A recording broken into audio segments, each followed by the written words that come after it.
ही जैसे बेटवा बाबा की गोद में गया तुरंत मेरा बच्चा हंसने लगा। बाबा बड़ा जानकार है तो क्यों ना पूछ लूं बाबा से कुछ बच्चे के भविष्य के बारे में। बाबा एक बात बताओ, मेरे बेटे का विवाह कब होगा? कह दिया एक संत आया तुम्हारी अयोध्या में, उसका नाम श्रृंगी था। तब तुम्हारे घर में 4 पुत्रों का जन्म हुआ। एक संत फिर आएगा, उसका नाम पड़ेगा विश्वामित्र, और उसके आने से तेरे घर में 4 बहुएं आएंगी। तालियां बजा दीजिए। जब जब तेरे घर संत का आगमन होगा तो निश्चित है कि तुम्हारा कल्याण होगा। तो बाबा एक बात और बताओ। का क्या है? कहा मेरे पुत्र को राजगद्दी कब मिलेगी? अब देखा भोली बाबा ने तो हस्तरेखा में लिखा था 14 वर्ष का वनवास। सोचा एक हाथ में नीम की पत्ती, एक हाथ में था गुड़, तो गुड़ तो मैंने पहले खा लिया। तो विवाह की बात खुशी की बात थी, वो तो मैंने बता दिया। अब आई है नीम की पत्ती, 14 वर्ष का वनवास। अब मैं कैसे बताऊं कि इनसे कि ये बच्चा तुम्हारा राजगद्दी की जगह इसको वनवास होगा? लेकिन भोले बाबा बड़े चालाक। का बेटा ऐसा है, मेरी बुढ़ापे की नजर है, बड़ी कमजोर है, रेखा बड़ी पतली है, दिखाई नहीं देती है। अब आगे क्या लिखा है ये मेरा चेला बताएगा। अब कागभूषुंड जी के हाथ में पकड़ा दिया राम जी का हाथ, और कागभूषुंड ने देखा कि लिखा है 14 वर्ष का वनवास।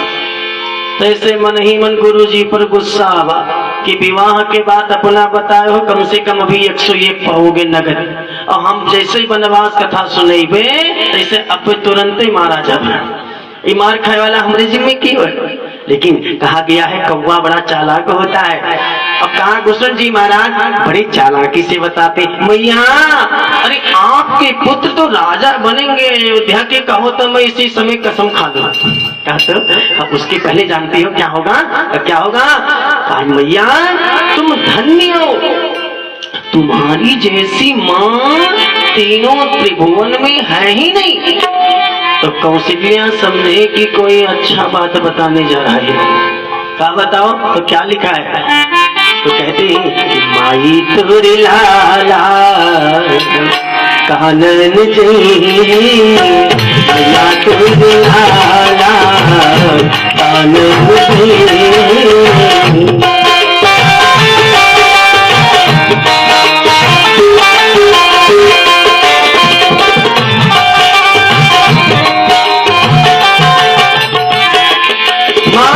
तुम्हारे बेटे एक दिन वन को जाएंगे, कानन माने वन को जाएंगे। कौशल्या ने पूछा बेटा कितने दिन के लिए जाएंगे? अरे ज्यादा दिन के लिए नहीं। कहा कितने दिन के लिए? ज्यादा दिन के लिए नहीं। आखिर कितने दिन के लिए? तो 14 को खुद कर किया।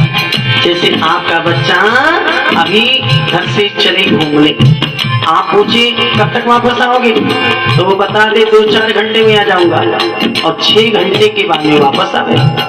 आप पूछो तुम तो कह के गए थे 2-4 घंटे में आऊंगा, तो तुरंत आपसे वो कह भी सकता है कि मम्मी तुमको गिनती नहीं आता है, 2-4 कितना होता है? 6 तो ही होता है। तो कह रहा उसको फुट कर करके कहा ज्यादा दिन नहीं। अरे बरस 4 दस रही के बिते, बरस 4 दस रही के बिते।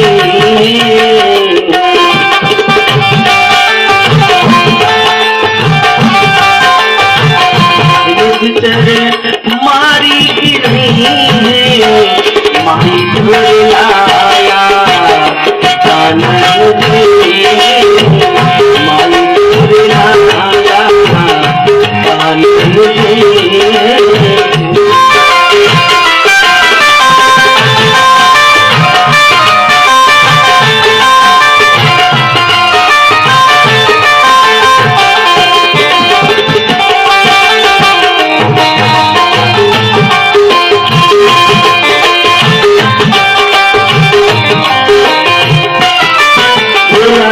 भगवान की। कौशल्या प्रसन्न हो गई, मेरा बेटा बड़े बड़े राक्षसों को मारेगा।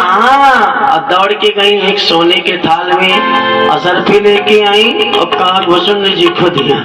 भोले बाबा के गुस्सा आया कि विवाह का कथा सुनाया 5 रुपया नहीं पाया, और ये वनवास कथा सुना रहे इनको इतना। कहा भूषण जी ने तिरछे देखा, कौवा तिरछा देखता है ना, तिरछे देखा गुरु जी को कि आपने तो हमें छोड़ा ही नहीं था, अभी तो संभास दिलवाते हमको, लेकिन ये तो कहा मेरे बोलने में चतुराई थी कि मैं असर भी लेके यहाँ से जा रहा हूँ। बोलियान कंद भगवान की। इस प्रकार दोनों संत विदा हुए अयोध्या से।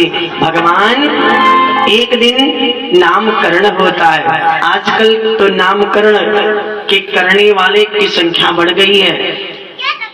सबसे फर्स्ट नंबर पे मौसी नाम रखती है बच्चे का, सेकंड नंबर पे बुआ, और तीसरे नंबर पर फूफा, चौथे नंबर पर मम्मी, पांचवें नंबर पर दादी, छठवें नंबर पर नानी। इन नाम रखने वालों की संख्या बढ़ गई है। लेकिन त्रेता में, द्वापर में ऐसा नहीं था, सिर्फ लोग गुरु से नामकरण करवाते थे। अच्छा, गुरु जी जब नाम रखते थे तो बच्चे का जन्म समय पूछते थे और जन्म नक्षत्र के अनुसार नाम रखते थे कि ये बच्चा भविष्य में क्या करेगा, ये सोच कर यथा नामे तथा गुणे, भाई जैसा नाम हो वैसा गुण भी होना चाहिए, तो उस तरह से वो नाम रखते थे। जैसे मेरा नाम है चंचल महाराज, अब आप सबको दिख रहा होगा कि 2-4-10% जरूर गुण है हमें, जैसा नाम वैसा गुण भी है। जैसे किसी का नाम रख दिया जाए सुखी राम, अब वो बेचारा अपने जिंदगी में अगर किसी से कर्जा ना मांगे तो समझ लो सुखी है, और अगर वो कर्ज मांग रहा है तो सुखी कहाँ है। तो भाई जैसा नाम वैसा गुण भी होना चाहिए। चारों बच्चों को पालने में लिटा दिया और गुरु वशिष्ठ जी आए नाम रखने के लिए। सबसे पहले राम जी को देखा कि ये बच्चा आगे चल के करेगा क्या, इसका भविष्य क्या होगा, और जब देखा तो राम जी में एक गुण दिखाई पड़ा, सो शुक्र धाम राम यश नाम। ये जहां जाएगा उसको सुखी करेगा, जिसके पास जाएगा उसे सुखी करेगा, इसलिए इसका नाम मैं राम रखता हूँ। राम में कितना अक्षर कर दिया है, कितना अक्षर, 2.5 अक्षर है। रा है, फिर आ का मात्रा है, फिर माँ है, 2.5 अक्षर है ना, 2.5 अक्षर। 2.5 अक्षर में राम जी का नाम रख दिया। आजकल किसी के घर में 4 बच्चे का जन्म हो जाए तो लोग सेटिंग बनाते हैं नाम का सेटिंग, सुरेश, दिनेश, महेश, राजेश। 4 बेटियां हो जाए तो नाम सेटिंग बन जाएगा, नीता, गीता, सुनीता, रीता, मतलब नाम उसको सेटिंग करते हैं। जबकि महाराज दशरथ जी के घर में 4 बेटवा हैं, लेकिन चारों का नाम सेटिंग नहीं है। 2.5 अक्षर में नाम रख दिया राम जी का। अगले बच्चे को देखा कि ये क्या करेगा, तो एक गुण दिखाई पड़ा कि विश्व भरण पोषण करे जोई, ताकर नाम भरत यश होई। जो पूरे संसार का भरण पोषण कर सकता है, विश्व भरण, इसलिए उसका नाम लिख दिया भरत। 3 अक्षर में, देखो आधा अक्षर बढ़ा है, 2.5 में आधा जोड़ेंगे कितना हो जाएगा, 3 अक्षर। 3 अक्षर में भरत का नाम कर दिया।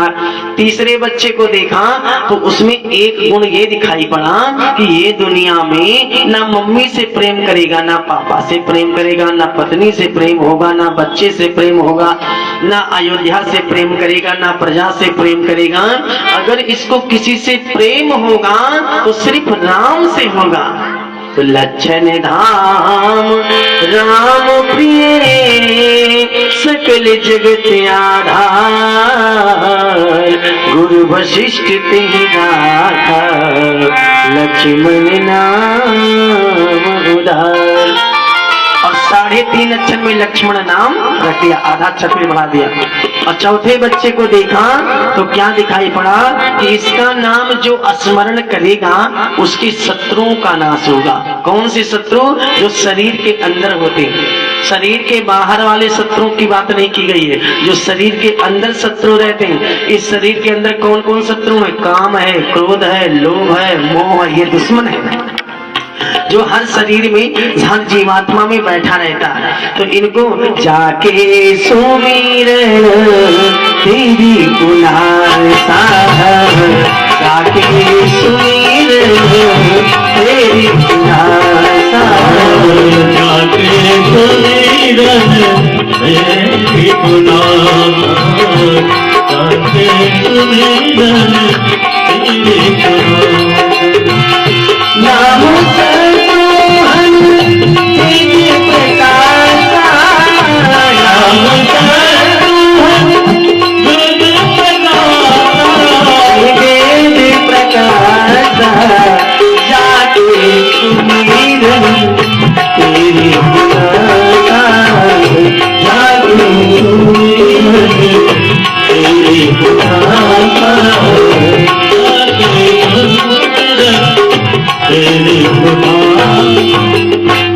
आनंद कंद भगवान की।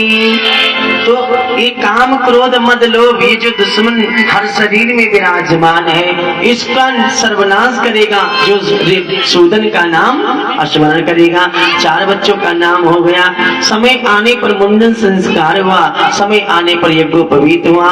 अब मेरे राम लक्ष्मण भरत शत्रुघ्न जी रोज सुबह उठते हैं 4 बजे। आपका बच्चा कितने बजे उठता है, ईमानदारी से बताओ। अच्छा ये बताओ, आपके बच्चे उठते हैं या उठाए जाते हैं? उठाए जाते हैं, उठते नहीं उठाए जाते हैं। मम्मी जगाती है, वो तो बेटा स्कूल जाना है, आज उठाए जाते हैं। लेकिन राम जी की यही क्वालिटी है, राम लक्ष्मण भरत शत्रुघ्न चारों उठते हैं। और कितने बजे? 4 बजे। बाबा लिखते हैं, एक चौपाई बड़ी सुंदर है कि प्रातः काल उठ के रघुनाथ सीताराम सीताराम, प्रातः काल उठ के रघुनाथ सीताराम,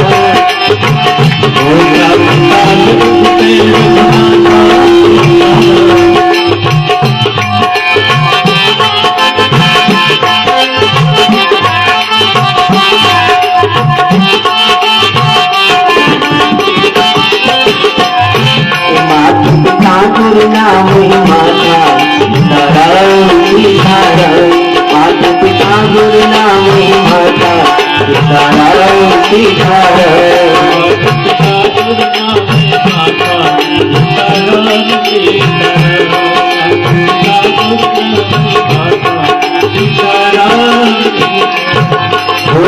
भगवान की। उठते 4 बजे और दौड़ते 1 किलोमीटर कौशल्या का भवन, कौशल्या के भवन से 1 किलोमीटर आगे कैकेयी का भवन, कैकेयी के भवन से 1 किलोमीटर आगे है सुमित्रा भवन। भैया आवाज बिल्कुल दबी जा रही है। तो 3 किलोमीटर हो गया, 3 किलोमीटर ये हुआ। और 1 किलोमीटर आगे सूर्य कुंड के पास गुरु जी का भवन है। कितना किलोमीटर हुआ? 4 बजे 4 किलोमीटर चारों भैया दौड़ते हैं। किसके लिए? मिलिट्री में जाने के लिए नहीं, सिर्फ आशीर्वाद के लिए। इस दुनिया में अगर सबसे ज्यादा ताकतवर है, घी से भी अगर ज्यादा ताकतवर है, अगर चमन परास से भी कहीं ज्यादा ताकतवर है, अगर कहीं दूध से भी ज्यादा ताकतवर है, तो सिर्फ आशीर्वाद है। एक बार तालियां हो जाती है। सिर्फ आशीर्वाद के लिए चारों भाई दौड़ते हैं। और पहले आशीर्वाद किसका लेते हैं? मम्मी का। जबकि मम्मी पापा दोनों खड़े हो तो सबसे पहले नमस्ते किसका करोगे? मम्मी का कि पापा का? मम्मी का। मम्मी बड़ी है पापा से, मम्मी पापा से बड़ी है। पापा देखो पहले लिखा रहता है माता का नाम, तब नीचे लिखा रहता है पिता का नाम। कब नहीं, आप देखिए कहीं फार्म में देखिए कहीं लिखा है पिता का नाम तो नीचे माता का नाम, ऐसा नहीं है। पहले माता का नाम फिर पिता का नाम, पहले सीता तब राम, पहले लक्ष्मी तब नारायण, पहले उमा तब महेश्वर। माताएं हमेशा आगे रही है धर्म काम में। देखते हुए संख्या ये गिन लो, भगवान कंद भगवान के हमेशा आप जीते हो, हमेशा आगे रहते हो। हाँ, तो इसीलिए सबसे पहले माताओं का आशीर्वाद, फिर पिता का आशीर्वाद, फिर गुरु का आशीर्वाद लिया। और उस आशीर्वाद का परिणाम देखना। आप पूछ सकते हो चंचल जी महाराज ये बताइए कि ये जो दौड़ रहे थे आशीर्वाद लेने के, इसका फायदा क्या मिला इन चारों को? तो चले पढ़ने। अब राम लक्ष्मण भरत शत्रुघ्न ना किसी इंटर कॉलेज में गए हैं, ना प्राइमरी विद्यालय में गए हैं, ना किसी मॉन्टेसरी में गए हैं, ना किसी एकेडमी में पढ़ने गए। पढ़ने कहाँ जाते हैं? गुरु के घर। कि गुरु गृह पढ़न गए रघुराई, गुरु गृह पढ़न गए रघुराई।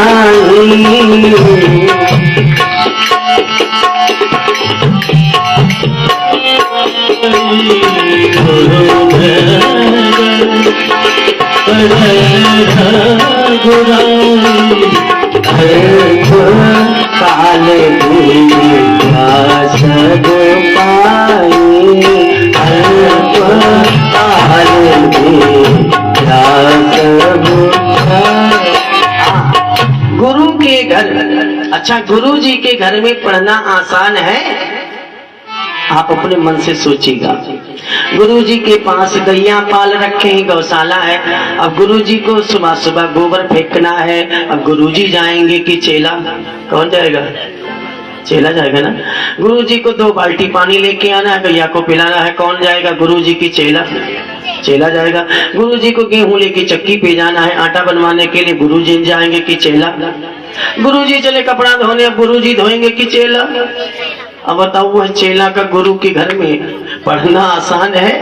हाँ, कितना कठिन है भाई।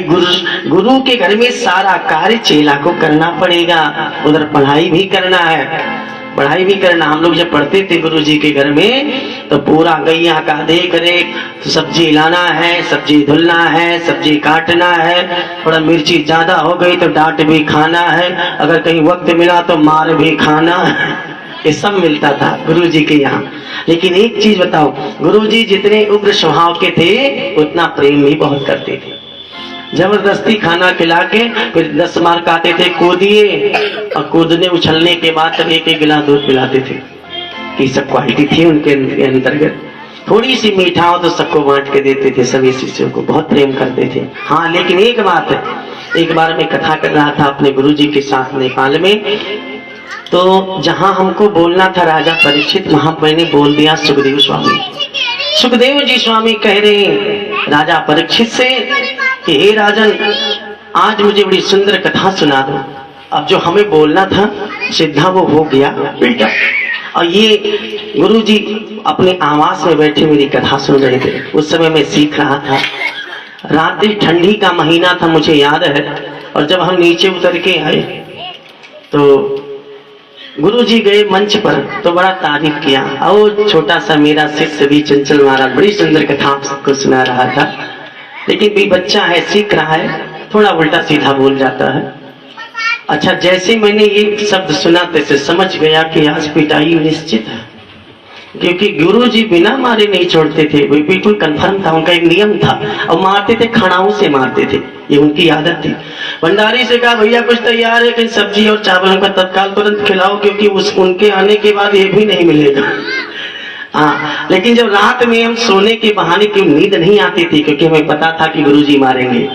और जब वो रात्रि में 10 बजे आरती हुई और गुरु जी आई मंच से, सबसे पहले भंडारी से पूछा, वो चंचल कहाँ गया? कहो रजैया ओढ़े लेटे हुए हैं, इधर उसको बुला। और जैसे बुलाए जी समझ गए कि अभी पिटाई होना है। 5 खड़ा रात में मारे थे और पूरी रात्रि दर्द कर रहा था मेरी पीठ। लेकिन हमसे ये नहीं बताया कि मैंने तुमको मारा क्यों है। और सुबह जब उनका पूजा हो गया तब उनको बुलाया, कहा बेटा ऐसा नहीं, हमेशा अपने शब्द शैली पे ध्यान दो कि मैं बोल क्या रहा हूँ। जब मैं कथा बोलता हूँ तो गुरु जी की वो बात जरूर याद आती है। बोले आनंद भगवान की। अनुशासन एक ऐसा चीज है जो जीवन को महान बना देता है। और व्यक्ति, अगर कोई गुरु अपने शिष्य को डांट रहा है और उस पर शिष्य को अगर गुरु पर क्रोध आ रहा हो तो समझ जाइएगा कि वो जीवन में कभी कुछ नहीं कर सकता, कभी कुछ नहीं कर पाएगा। अब गुरु के डांटने के बाद भी अगर शिष्य को अपने गुरु के प्रति ममता उत्पन्न हो रही, प्रेम हो रहा हो, तो निश्चित समझ जाइए कि वो अपने जीवन में एक दिन अपनी ऊंचाइयों पर जरूर पहुंचेगा, जहां वो जाना चाहता है, ये निश्चित है। तो कहने का मतलब, अब गुरु जी के घर में पढ़े, थोड़े समय में मेरे राम जी PhD करके लौटे। अच्छा ये बताओ, जो बच्चा पढ़ लिख के आया उसे नौकरी चाहिए कि नहीं चाहिए? जोर से बोलिएगा, चाहिए ना। अच्छा, राम जी को नौकरी कौन दे सकता है? कौन देगा? भगवान सभी के नौकर है, भगवान सभी के नौकर है। ये जितना काम हो रहा है कौन कर रहा है? भगवान कर रहे हैं। कहते नहीं कि करते हो कन्हैया मेरा नाम हो रहा है, प्रभु आपकी कृपा से सब काम हो रहा है, प्रभु आपकी कृपा से सब काम हो रहा है।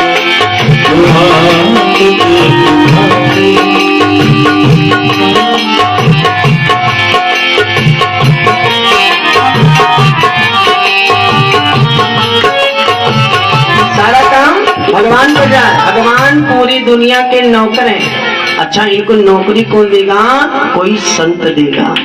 तो उस समय एक संत है विश्वामित्र जी। विश्व माने संसार और मित्र माने जो पूरे संसार से प्रेम करता हो, किसी से दुश्मनी नहीं करता हो, किसी से ईर्ष्या नहीं करता हो, किसी पे क्रोध नहीं करता हो, उसी का नाम है विश्वामित्र। एक बार ताली बजा दो, वही विश्वामित्र। तो विश्वामित्र जी गांधी महाराज के पुत्र। उस समय ये ताड़का जैसी राक्षसी, ये सुबाहु मारीच जैसे निशाचर यज्ञों को विध्वंस कर देती थी। तो इनके मन में एक बात आया कि इस समय भगवान का अवतार हो चुका है, तो क्यों न चल के आज मैं भगवान को मांग के लाऊं, उनका दर्शन भी हो जाएगा और इन निशाचरों का सर्वनाश भी हो जाएगा। अब गुरु जी चले और महाराज दशरथ के यहाँ सरजू नदी पर आए। अच्छा, साधुओं का ठाठ देखो, डायरेक्ट ये राजमहल को नहीं गए और सरजू नदी से संदेशा दिया महाराज दशरथ को कि जाके बता दो कि आज विश्वामित्र आए हुए हैं और आज एक राजा एक संत से मिलने जा रहा है, लेकिन अपने साथ में सुरक्षा गार्ड नहीं लिया है, अपने साथ में कोई अस्त्र शस्त्र नहीं लिया है। नंगे पांव, पूजन की थाली, साथ में ब्राह्मण और सबको लेकर के राजा दशरथ आज विश्वामित्र से मिलने जा रहे हैं। एक बार तालियां बजनी चाहिए, मिलने जा रहे हैं। बोलिए आनंद कंद भगवान की। तो जब मिलने चले तो सबसे पहले कि मुनि आगमने सुना जग राजा, मुनि आगमने